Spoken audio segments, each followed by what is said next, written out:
안녕하십니까. 혼란한 정치 시사 이야기를 술술 풀어보는 송국근의 혼술 11월 19일 목요일입니다.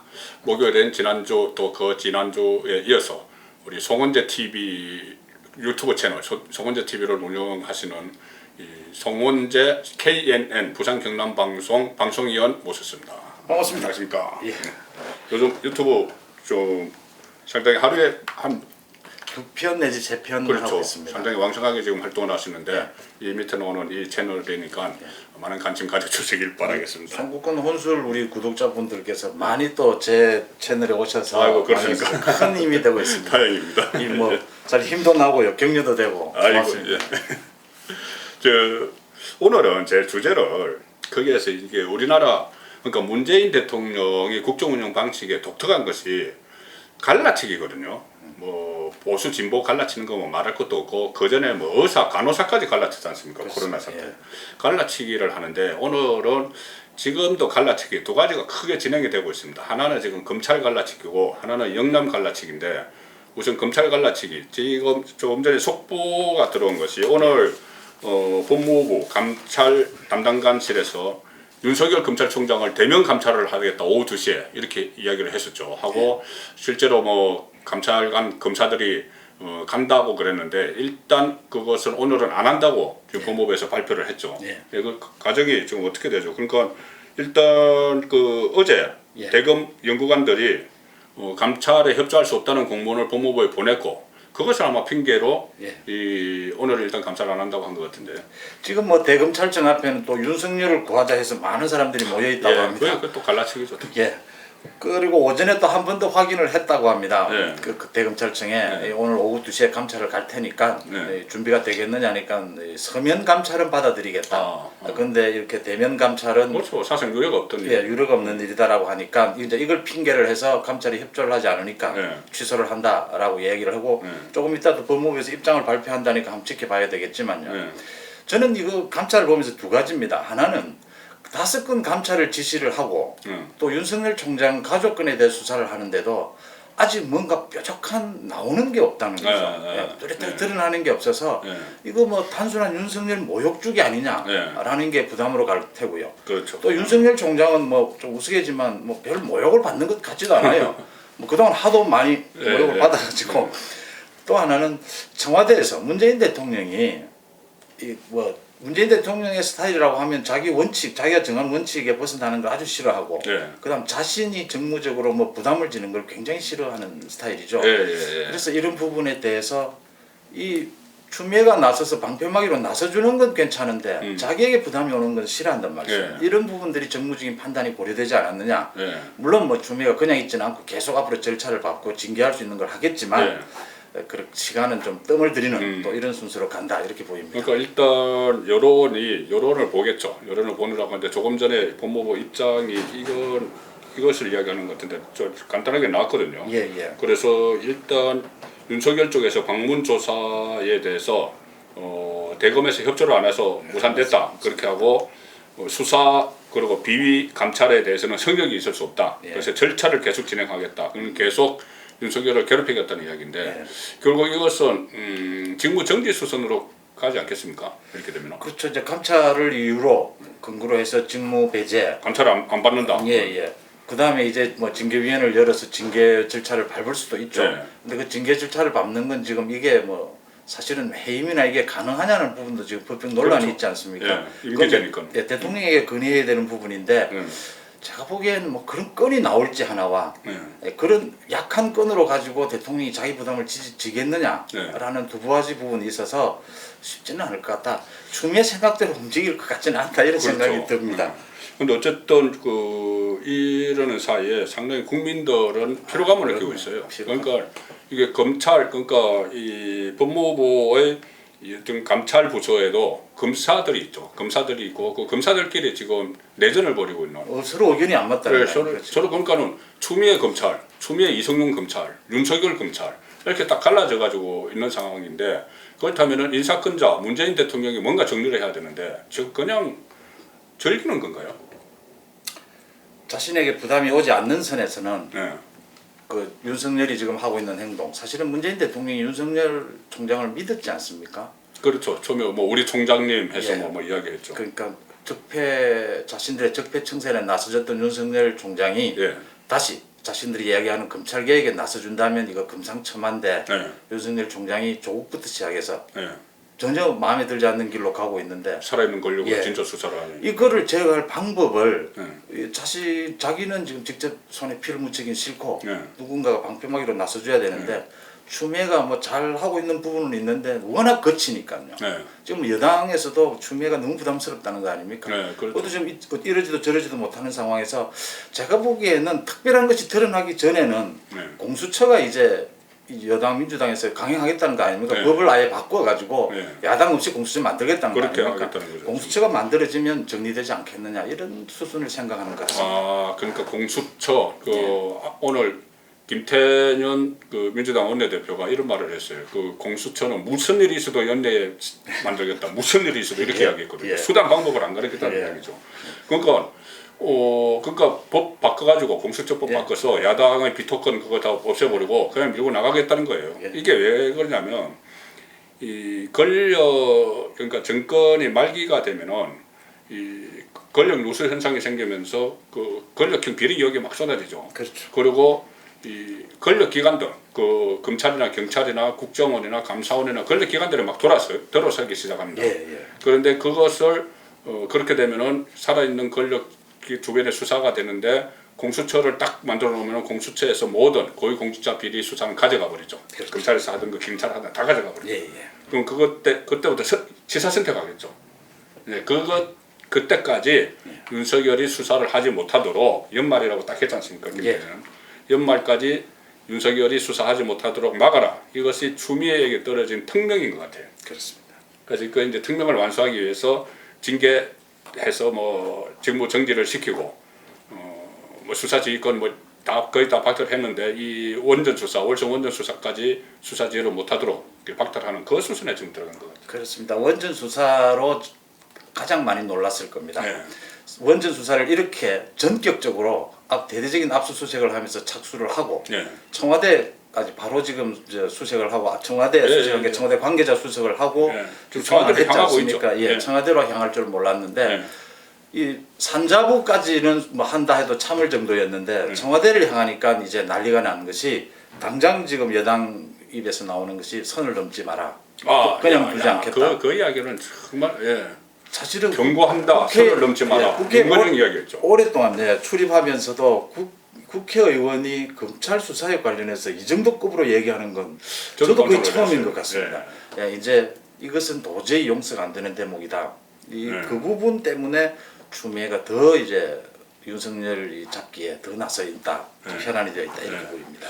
윤건영이 국정상황실장을 했거든요. 예. 그래서 월성 원전 그러니까 탈원전 하면서 조기 폐쇄하고 경제성 조작하고 할 때 국정상황실장이 있어요, 청와대. 다 알고 있죠. 네, 그 과정을 다 알고 있으니 예. 여기서 선 넘으면 안 돼. 뭐 경고하는 척하지만 속으로는 떨릴 거예요. 그러네요. 이거는 아마 놀랐던 부분이고 네. 추미애도 이 수사에 대해서는 지금 직접적으로는 건드리지를 못하고 네. 있습니다. 수사 지휘권, 인사권 뭐 어떤 것도 지금 못하고 네. 있는 게 이게 지금 자료가 다 나와 있지 않습니까? 네. 그 다음에 수사를 전격적으로 했다라는 점에서 압수수색을 했다는 점에서 네. 상당히 놀랍다. 이런 부분이. 그러면 이렇게 조합이잖아요. 그러니까 선을 넘지 마라 경고한다 했는데 윤석열이 지금 선을 넘거든요. 넘으려고 발을 딱 뗐어요. 그러니까 그 상황에서 갑자기 대면 감찰해서 보나마나 이 감찰 안 받는다고 할 테니까 뭐 부당한 거니까 안 받는다고 할 테니까 그래 그러면 직무정지 더 이상 수사 못하도록 그러니까 선을 넘어오지 못하도록 그렇게 다 만들어가는 거예요. 그렇죠. 청와대에 시그널이 나오기 전까지는 추미애는 어떻게 해서든지 윤석열을 막고 잡고 있어야 되니까 그런 차원이다 이렇게 보여집니다. 정말 피곤합니다. 피곤하고 검찰 내부에서 내전이 일어나고 있는데 인사권자 묵묵부답으로 그냥 있고 자 이런 상황인데 또 하나 문재인 정권 특유의 갈라치기 이 부분은 상당히 좀 민감하기도 합니다. 왜 그러냐면 저는 대구에 적을 두고 있는 영남일보 서울본부장입니다. 우리 송원재 국장께서는 부산 경남 특히 부산에 본사가 있는 KNN의 현역 방송위원입니다. 이 신공항 문제 상당히 양쪽이 좀 대치를 하는 그런 형국이죠. 그러니까 김해 신공항 폐지를 하면서 백지화시키면서 부산 가덕도로 가겠다는 게 지금 문재인 정권의 이야기고, 그것은 결국 내년 4월 부산시장 보궐선거, 거기에 대비해서 무려 10조 원짜리 이 국책 사업을 거기에 이용을 하고 있다. 그래서 지금까지 쭉 해왔던 걸 다 무산시키고 가덕도로 한다, 이렇게 되는데, 요즘 부산 민심은 좀 어떻습니까? 부산 민심은 일단 가덕 신공항에 대한 기대감이 워낙 컸기 때문에 예, 환영을 하는 분위기죠. 환영 일색입니다. 제가 이 부분을 좀 말씀을 드리면 진짜 뭐 본부장님도 계시지만 기자 생활 반을 신공항 기사 썼다고 해도 과언이 아닐 정도입니다.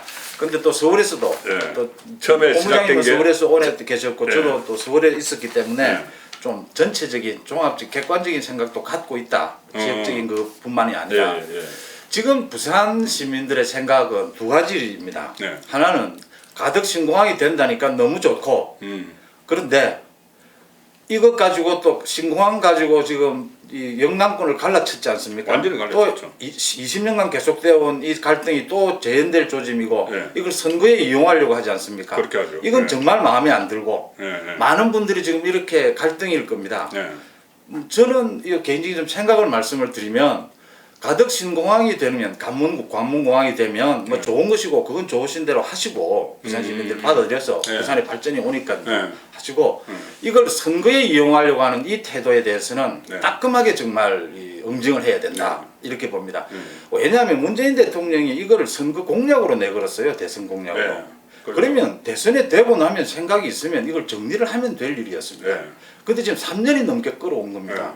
끌어오다가 지난해 이제 총리실에 또 재검증을 맡겼다가 저는 아마 지금 결정을 못하고 이 재검증 과정이 안 좋았거든요. 왜냐하면 국토부가 너무 반대를 했기 때문에 대선까지 또 이렇게 다시 가겠구나 생각했는데 이번에 이렇게 결정을 한 건 부산 민심이 안 좋다라는 뜻입니다. 그렇죠. 그러니까 부산 민심이 예전하고 정말 다르지 않습니까? 이제는 문재인 정부가 잘못하는 것에 대해서 따끔하게 응징할 수 있어야 부산이 발전도 할 수 있고 또 부산이 뭐 제 몫을 할 수 있다. 대구 경북 이야기도 제 입장에서 잠깐 말씀을 드리면 대구 경북도 지금 관문공항이 필요하지 않습니까? 정말 영남권을 갈라치는 이거에선 절대 휘둘리지 말고 이건 정말 정치가 잘못하는 것 아닙니까? 대구도 관문공항이 필요한 만큼 그 관문공항에 대한 지원 이거를 현 정부를 집중적으로 성토하는 게 필요하다. 저는 이렇게 봅니다. 그렇습니다. 이게 잘못하면은 그 피해자가 영남 주민들 전체가 피해자가 됩니다. 제가 오늘 아침 제가 조간 딱포를 하니까 아침에 조간신문들 지금 부산일보 보면은 4년 전에 실사단장 그때 프랑스에서 실사를 했죠. 그때도 가덕 신공항이 가장 안전하다고 했다.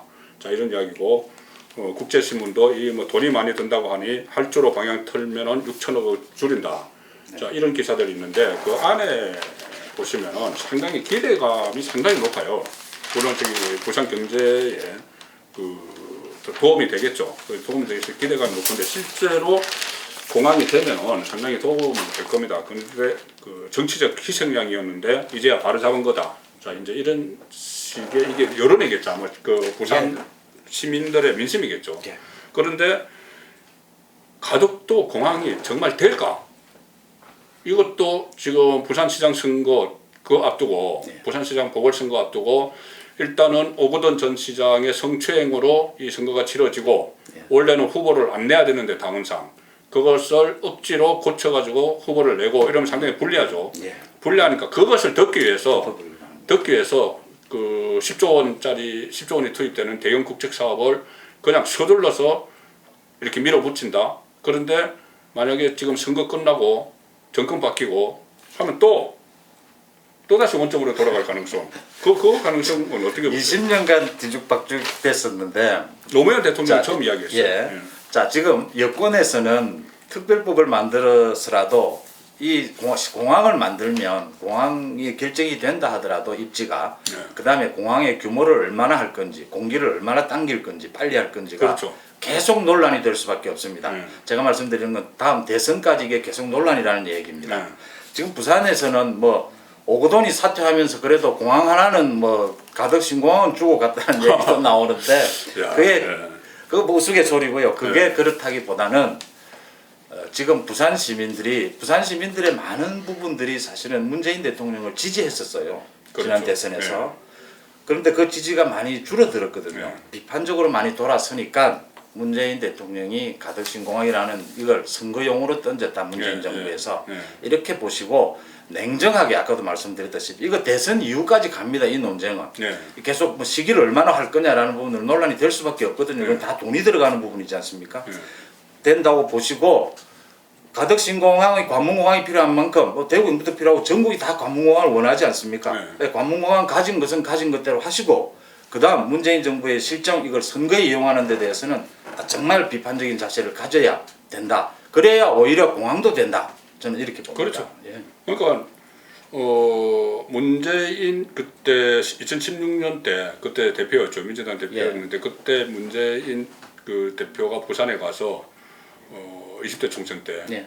부산에서 5명 민주당 해주면은 예. 가덕도 신공항 지어주겠다 그렇게 이야기를 했죠. 예, 예. 근데 진짜 딱 5명 해줬지 않습니까? 맞습니다. 딱 5명 해줬는데 근데 그다음에 이번에는 3명으로 바뀌었는데 왜? 그렇죠. 더 줄어들었죠. 예. 그러니까 그것 때문에 안 하고 있었는지 모르겠지만 뭐 아주 얼마 전이니까. 네. 그러니까 그러면은 본인이 대통령이 2017년에 됐으면 그때부터라도 추진을 했어야죠. 그럼요. 그 대선 공약이기도 하고 그때부터 추진을 했어야죠. 그런데 그냥 가만히 있다가 갑자기 보궐선거 그러니까 예를 들어서 이 오거돈 부재 사태가 일어나지 않고 네. 보궐선거가 예정이 안 돼 있었으면 네. 좀 했을까요? 저는 좀 어려운 상황으로 가고 있었습니다. 국무총리실 그렇죠. 검증이. 네. 근데 어려운 상황이라고 해도 그 발표는 안 했을 겁니다. 아마. 질질 끌어서 또 대선까지 갔을 겁니다. 그렇죠. 예, 중간에 보궐선거가 생기니까 이게 당겨지는 부분이 있습니다. 아 대선 때 써먹을 걸. 요번에 검증을 하고 난 다음에 총리실에서 나온 검증위원들 얘기가 뭐 검증을 하려도 별 자료가 없었다 이럽니다. 예. 그게 왜 그러냐면요. 이 나와 있는 충분한 얘기들은 거의 다 나왔거든요. 네. 다 나오고 국토부에서 검증을 이미 여러 차례 다 한 상태였습니다.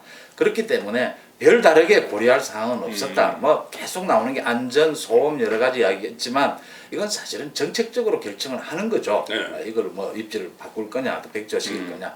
그래서 선거가 걸리니까 했다. 선거용으로 이용을 했다라는 피할 수 없는 부분이고요. 예, 또 참 나쁜 게 이 영남을 또 갈라치기 하려고 하는 거거든요.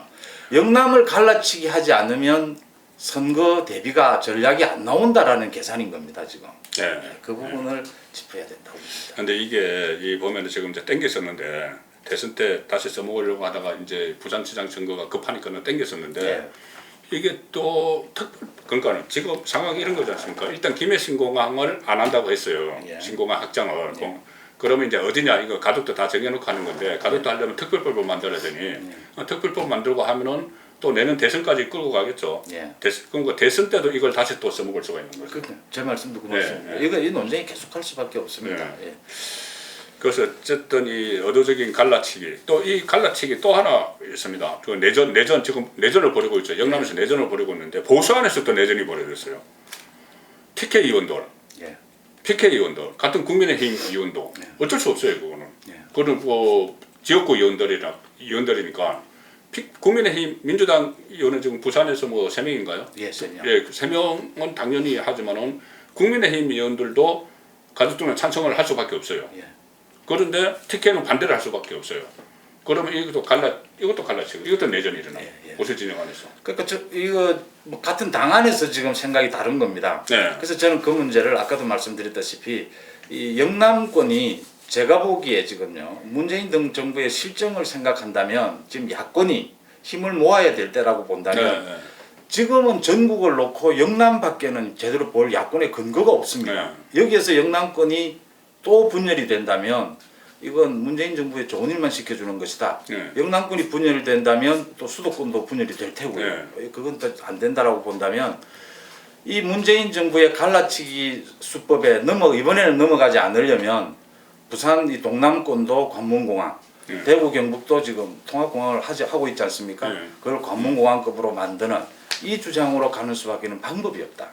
그래서 이 영남권 안에서는 갈등을 일으키지 않아야 한다. 정치권 그렇죠. 안에서는 저는 그렇게 봅니다. 안철수 의원이 그런 말을 했던데요. 이 부산시장 선거 때 이거 써먹고 부산시장 선거 끝나면은 또 동네 파전 뒤집듯이 뒤집어 버릴 것이다 이렇게 이야기를 하는데. 그래서 또 부산시장 저 민주당으로 안 뽑아주면 이거 뒤집어질 수 있다라는 그러니까요. 협박에 절대 안 넘어가시는 게 좋습니다. 제가 보기엔 그동안 제가 20년 동안 이거 선거에 써먹는 걸 봤는데 오히려 견제하시는 것이 더 도움이 될 때도 그렇죠. 많다 하는 점입니다. 아 제가 저기 그거를 들으니까는 지금 그 말씀 들으니까는 코로나 4.15 총선 때 네. 코로나 재난지원금 네. 이것을 일단 지방자치단체에서는 짝 버렸죠 선거 전에. 네. 그리고 정부에서는 선거 끝나면 준다고 그랬어요. 네. 재난지원금을 전 국민에게 선거 끝나면 준다고 그랬습니다. 그러면은 선거에서 여당이 지면은 안 주는 거 아니야? 뭐 이런 생각이 들었었죠. 이것도 지금 부산시장 선거에서 여당이 지면은 또 뭐 허지부지 뭐 시키는 거 아니야? 이런 생각이 또 들 수가 있는데. 네. 아 정말 이것은 국민들을 가지고 좀 우롱을 하는 그런 건데. 참 나쁜 정치죠. 그렇죠. 예. 어떻게 보면 가장 쉬운 정치죠. 예. 쉽게 하는데. 이걸로 계속 재미를 봤으니까. 네. 자 이렇게 되니 지금 국민의힘 지도부도 갈라지고 있어요. 예. 김종인은 찬성, 가덕도 쪽에 찬성. 그리고 주호영 원내대표는 아무래도 대구니까 반대. 이렇게 갈라지고 있는데 자 또 갈라지는 게 또 있습니다. 내전을 벌이는 거 뭐냐? 김종인 비대위원장이 박근혜, 이명박 구속에 대해서 대국민 사과를 하겠다. 적절하다고 보십니까? 저는 두 가지 점에서요. 시기적으로 지금 맞느냐라는 부분이 있고 네. 지금 뭐 아직 그 박근혜 대통령 경우에는 재판 중이지 않습니까? 그렇죠. 또 이명박 박근혜 대통령 재판에 대해서 여러 가지 아직도 논란이 많이 남아 있는 부분이 있고요. 지금 맞느냐는 거. 또 두 번째 김종인 위원장이 꼭 이 일을 맡아야 하느냐라는 부분이죠. 네. 예, 김종인 위원장이 지금 상당히 기존의 이 보수 또 자유우파 쪽에서는 비토를 많이 받고 있는 분인데 굳이 자기가 나서야 되는 부분이냐라는 생각이 듭니다. 네. 이 부분은 더 두었다가 사실은 보궐선거를 앞두고 또는 뭐 대선을 앞두고 아직도 더 시간적 여유를 좀 갖고 네. 이 자유우파 보수 쪽에서 어느 정도 이 합의가 된 다음에 총의를 모아야죠. 예, 모아서 그때 한번 이야기하는 것이 박근혜 대통령에 대한 재판도 걸려 있고 하니까 네. 그게 적합하지 않나. 그때 또 이걸 할 적절한 사람, 그 후보일 수도 있고요. 또 그때 당 대표일 수도 그렇죠. 있고요. 그런 분들이 나서는 게 더 적합할 수도 있다. 또 사과를 안 하고 넘어갈 수도 있고. 정말 요건 조금 감정적인 얘기다, 분석이다 하실 수 있겠지만 민주당과 문재인 정부의 가장 큰 특징의 하나는 사과를 하지 않습니다. 안 하죠. 예. 예. 사과할 바에는 남 공격합니다. 사과하면 진다고 생각을 해요. 예, 또남 탓으로 네, 돌립니다. 다 남탓을 던지죠. 그런데 보수 쪽, 이 야당 쪽만 계속 사과를 하는 건 오히려 이 뭐 상처만 덧나게 할 뿐이다 이런 생각도 있습니다. 그러니까 우리 진보 정권도 3번 있었죠. 3번 예. 있었는데 사실 뭐 김대중 대통령도 그 아들 3사람이 전부 뇌물 혐의로 다 구속이 된 그런 전력이 있고 예. 노무현 전 대통령도 어쨌든 검찰 수사받다가 극단적 선택을 했고 예. 문재인 대통령 지금 시절에 뭐 조국, 윤미향 엄청난 이런 일들이 있었는데 사과한 것 하나도 없습니다. 하나도 없고 또 오히려 가슴에 빚이 남아 있다고. 예, 뭐 마음의 빚이 있다 뭐 마음의 이런 빚이 이야기 남아 했고 그리고 이런 상황에서 과연 사과를 해야 되느냐 이 이야기까지 지금 나오고 있어요. 네. 이 보수파 진영에서는 그럼요. 예, 왜 그러냐면은 물론 뭐 최순실 관리 못하고 잘못이 국정 운영에 잘못이 있다고 해도 이미 그 업보는 다 대가는 다 치른 거 아니냐. 대통령직 내놨고 감옥에 4년째 있고 그 다음에 선거에서 계속 졌고 그런데 또 이 사과를 하겠다고 하면은 안에서 지금 당장 반대하는 영남 쪽에서 많이 반대를 하죠. 안에 내분이 일어나고 그 다음에 사과를 어떤 식으로 한다고 해도 그 여당에서 공격하기 좋아요. 진정성이 없다. 또 이렇게 하면서 예, 그렇게 그것을 다시 쟁점으로 민주당의 정청래는 지금 어떻게 공격할까 준비 다 해놓고 있을 건데요. 그렇게 그렇죠. 비아냥할까 또 네. 시비 걸까. 지금 제가 보기에는 김종인 비대위원장이 이제 조금은 바뀌고 있습니다. 뭐 당내 후보들을 띄우기도 나서고요. 그런데 그 정도가 안 되고 지금은 뭐 이런 사과나 이런 부분을 거론할 때가 아니고 윤석열 현상으로 대표되는 저 부분을 그렇죠. 야권 통합과 야권 재생의 기회로 어떻게 살릴 건가. 네. 이 부분을 고민하고 거기에 대한 액션이 나와야 할 텐데 지금 불필요한 일을 하고 있다 자신이 괜히 스스로 지금 그러지 않아도 민주당에서는 갈라치기를 하고 있는데 네. 스스로 갈라지는 일까지 만들고 있다. 네. 그건 좀 아니라고 봅니다. 네. 뭐 윤석열에 대해서 김종인 비대위원장은 그렇게 이야기를 했죠. 뭐 대권 후보로 떠오르니까 그 사람이 야당 사람 아니다.